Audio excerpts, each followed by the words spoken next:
Bonjour à tous, c'est Billy. Aujourd'hui, on se retrouve pour une petite vidéo. Donc, je vais vous montrer comment changer le mot de passe de n'importe quel compte sur WordPress si vous disposez d'un accès en base de données.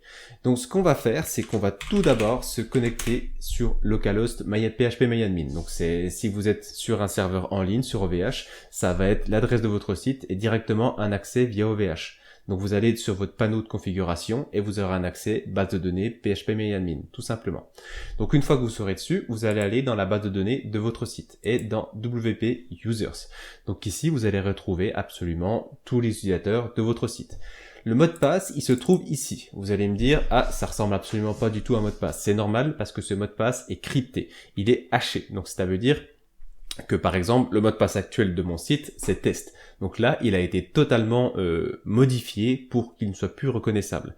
Donc c'est une question de sécurité. Si tous les mots de passe étaient comme ça, il suffirait qu'une base de données se fasse attaquer et tout le monde aurait les mots de passe de tout le monde, ce qui serait absolument catastrophique.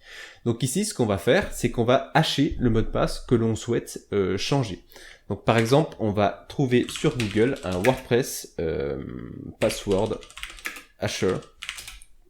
Oups, j'oublie le petit H. Et là, vous allez avoir des sites qui vont vous proposer de hasher directement pour vous le mot de passe.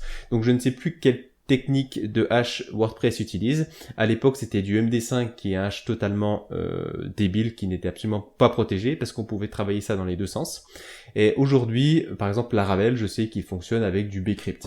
Donc, on va prendre le premier lien qui... Ouais, non, pas pour rien. Je sais que j'ai déjà utilisé celui-là qui fonctionne, donc SEE Tool. Donc ce qu'on va faire, c'est qu'on va taper le nouveau password que l'on souhaite. Donc moi, dans mon cas, on va tester avec un petit password. Donc je ne suis pas un robot, forcément, il me tape des images à la con. Voilà. On va cliquer sur Generate Hash et ici, on aura directement le hash de notre password. Donc on va le copier, le rentrer tout simplement à la place du user pass qu'on avait auparavant. On valide la modification et on va retourner sur notre site en tapant notre identifiant et le mot de passe password et normalement tout devrait fonctionner et on se connecte directement sur notre WordPress. Voilà. Si jamais vous avez d'autres questions ou si jamais vous n'y arrivez pas, n'hésitez pas à me laisser un petit commentaire, je me ferai un plaisir de vous répondre. Et sur ce, je vous dis à plus. Ciao!